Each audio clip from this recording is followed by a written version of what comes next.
हाँ जी बेटा, नेक्स्ट है आपके पास lambda mu theorem. Next lecture है आपके पास लैम्डा म्यू थ्योरम।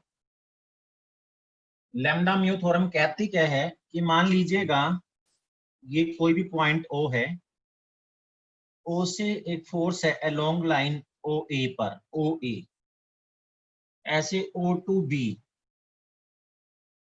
और हमने क्या किया जब ए टू बी मिलाया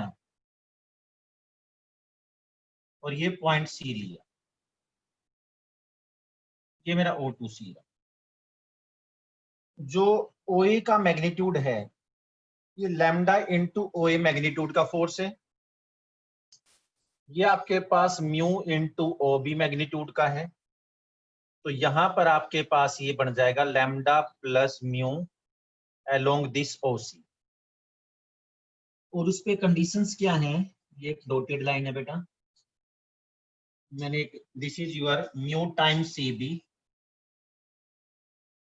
this is lambda time C A. अब देखो स्टेटमेंट क्या लिखते हैं, स्टेटमेंट क्या है, the resultant of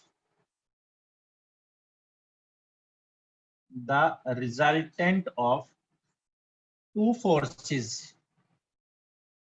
resultant of two forces acting at a point resultant of two forces acting at a point O along OA and OB, resultant of the two forces acting at a point O along OA and OB is equal in magnitude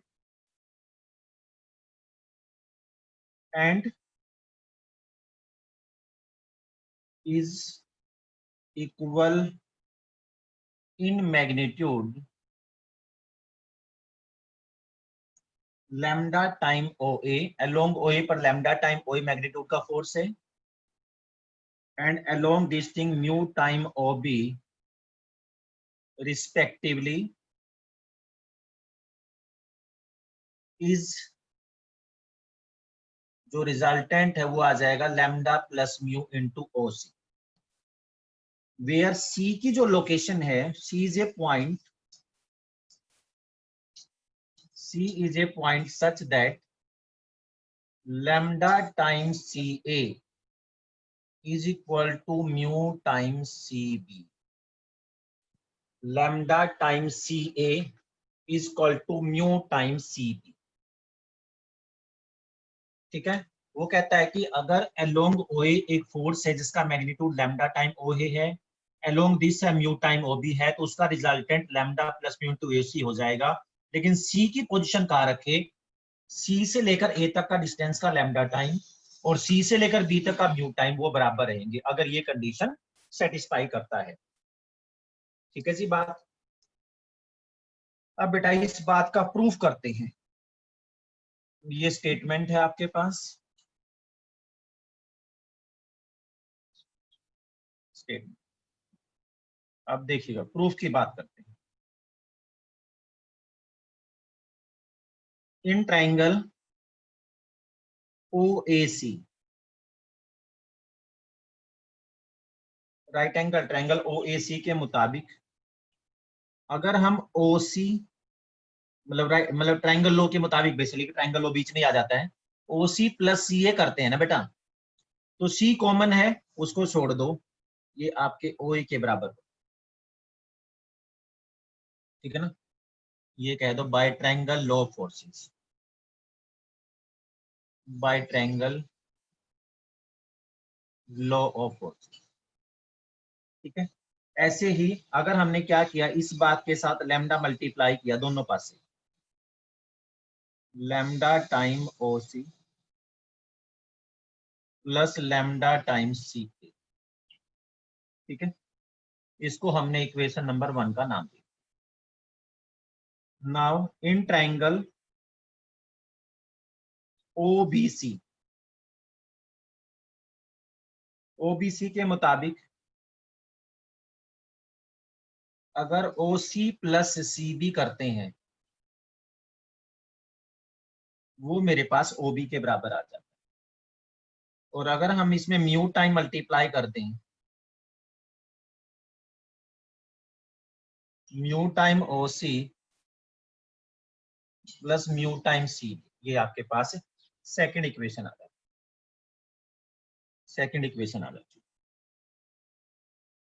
अब adding 1 and 2,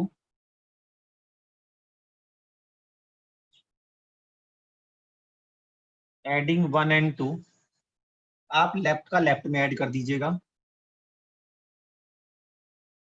plus mu time OB is equal to, जब OC और OC की इकट्ठी बात करेंगे बेटा तो ये हो जाएगा lambda plus mu into OC, और CB और CB की बात करें, ठीक है, ये आपके पास क्या रहा, लैम्डा CA, और दूसरी बात है म्यू CB। ठीक है जी बात। अब कंडीशन हमें दिया हुआ है कि लैम्डा जो CA और म्यू CB है, these are equal and opposite.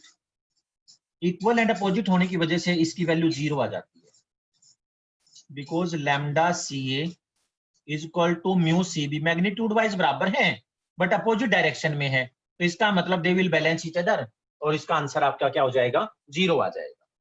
तो अल्टीमेटली आपके पास क्या मिला, therefore lambda time OA plus mu time आपका OB is will becomes lambda plus mu into OC हो जाएगा, lambda plus mu into OC हो जाएगा। ठीक है, ये बेटा लैम्डा म्यू थ्योरम का रिजल्ट है।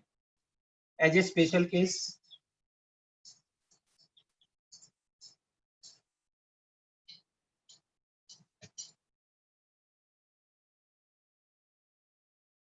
अगर लैम्डा और म्यू की वैल्यू 1 आ जाए, लैम्डा और म्यू की वैल्यू 1 आ जाए, तो OA plus OB is equal to 2OC हो जाता है। OA प्लस OC, उस केस में C मेरा मिड पॉइंट हो जाता है, जो C है वो मेरे पास मिड पॉइंट का काम करता है।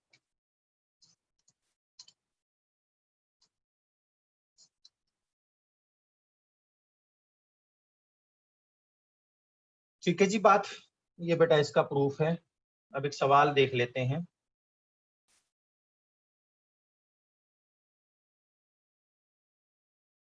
If ABC is a triangle, question है,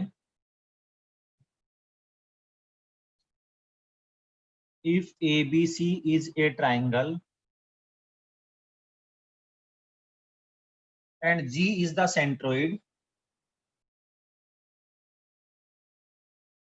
ABC is a triangle and G is the centroid, prove that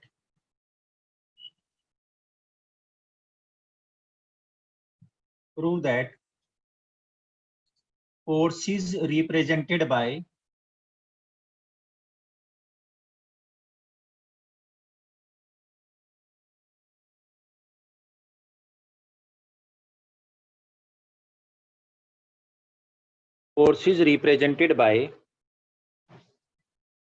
GA,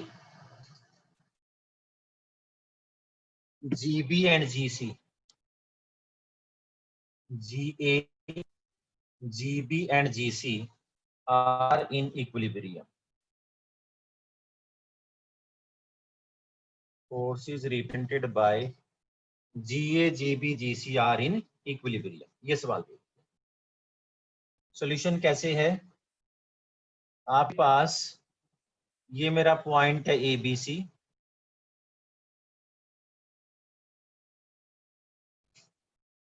ये ABC है, और ये G सेंट्रोइड दे दिया हमने, G आपके पास सेंट्रोइड है ट्रायंगल का। ठीक है, नेचुरली ये क्या करेगा, 2:1 में डिवाइड करेगा। ठीक है जी बात, इसका मतलब AG बाई GD, ये D है मान लीजिएगा, AG by DG that is equal to 2/1, or you can say AG is equal to 2DG। ठीक है, अब देखो सॉल्यूशन वाइज ने मान लिया let D is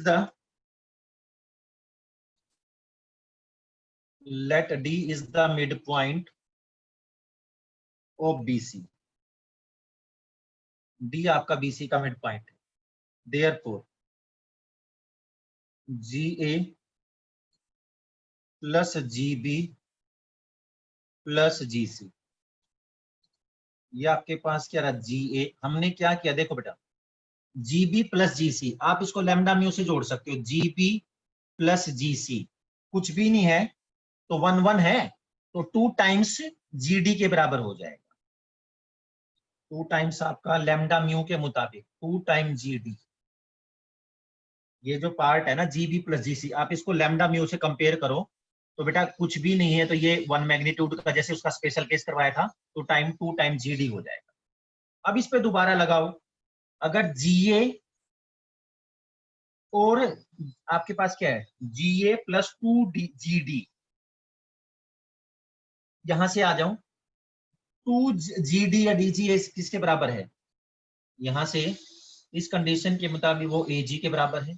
GA और AG equal in magnitude but opposite in sign है, तो आपके पास क्या आ जाएगा 0।